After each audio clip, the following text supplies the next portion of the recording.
Hello. Hi. How are you? Okay. So you're welcome to third term in biology, okay, class, okay, you're welcome. This is our online class in biology, all right. You're welcome to the first topic of the term, all right, which is conservation of natural resources, all right. Please, let's just start in earnest. I hope you are with your pen and with your biro, your book, all right, so that you can take down notes, all right. Okay, so let's go on, all right. So what is conservation of natural resources? Conservation of natural resources. Now let's start by defining the term conservation. What is conservation?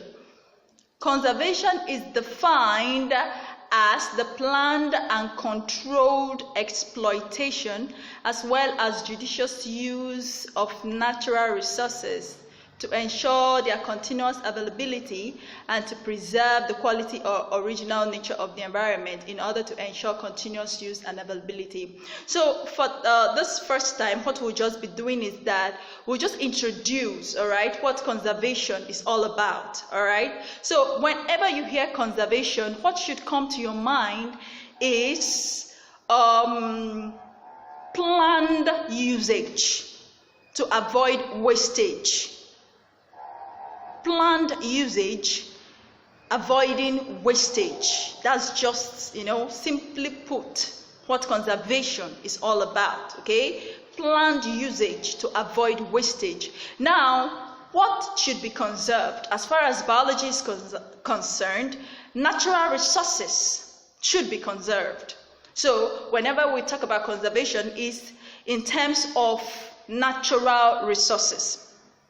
Okay, what do we understand by natural resources? These are nature's gifts to man, all right?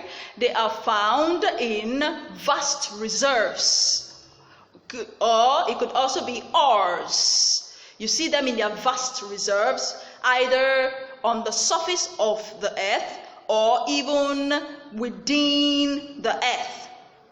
That is inside the earth crust or on the ground. You could find them on the ground or even existing on the surface of the earth. Not just in terms of lithospherically, all right, we can also find them on the surface, say hydrospheres, all right. You can find natural resources constituting the hydrosphere. You can also find natural resources constituting the biosphere, all right? And I hope you know what those means, of course. So, like I was saying, natural resources, they could be found in the hydrosphere, in the biosphere, in the lithosphere. That is the airy, okay, water, soil, or land parts of the earth. They could be found there in vast reserves, in large quantities, okay, existing in vast reserves, or some can also be contained as ores, all right, but they are nature's gift to man. They were not made by man, but they were made by nature, okay. Human beings came and met them in existence, all right. So as far as biology is concerned, it is these resources that should actually be conserved, all right? It is these resources that should actually be conserved, all right? Now, it therefore means that you should know that we have two kinds of natural resources, two classes, okay? They could be renewable and non-renewable, all right? Natural resources. So by renewable natural resources, we mean those resources that are replaceable, all right? And they are renewable, so they are replaceable, and within the course of a man's life life or existence, all right, within the lifespan of man, you know, they can be renewed. All right, within the lifespan of man. That means a man can see that these natural resources that were depleted have somehow become renewed or replenished or recycled within his lifetime. All right, but when we say non-renewable natural resources, they are those natural resources that are non-replaceable or irreplaceable.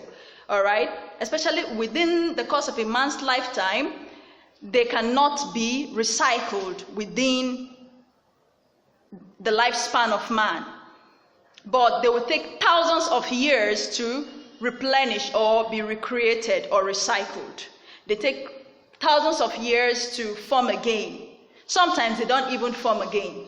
All right, so having differentiated these two kinds of natural resources, which are renewable and non-renewable, you get to understand that there is need to actually conserve these resources, whether renewable or non-renewable natural resources. Do you understand? All right. In other words, human beings should use these natural resources, these nature's gifts, because remember that natural resources are placed there by nature for the benefit of man. Man can use them, okay, to satisfy his immediate needs, which may include food, shelter, clothing, as well as can also for economic reasons or financial or monetary purposes, generation of income to man.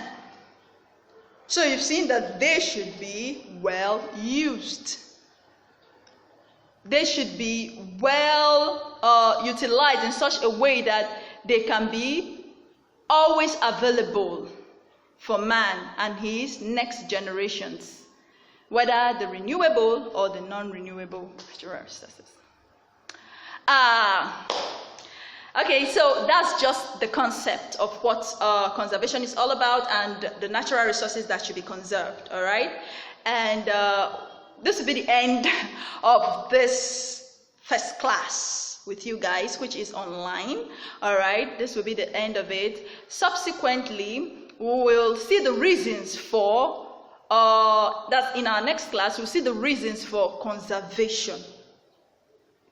Why do we need to conserve? Okay, that will be treated in our next class.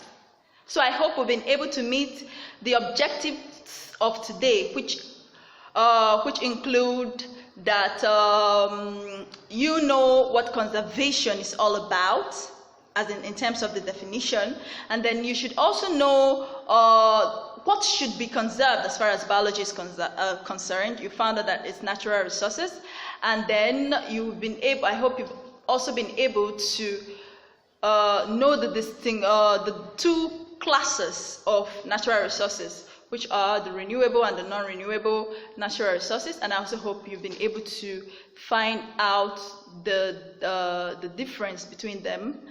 And let's just chip in some examples. Now, some examples of natural resources that are renewable, okay, although that could also come in our next slides, but just so you know, some of them will include biodiversities, okay? Some of them will include water, soil, okay? Wildlife, all right? Okay. Now, even air, all right? But some examples of non-renewable natural resources will include then mineral resources. So mineral resources are examples of non-renewable natural resources. Mineral resources such as your fossil fuels, your metallic resources. All right. So let's stop there for today. All right. So by our next class, we'll move on to reasons for conservation of natural resources. Take care. I remain Miss Margaret, and bye.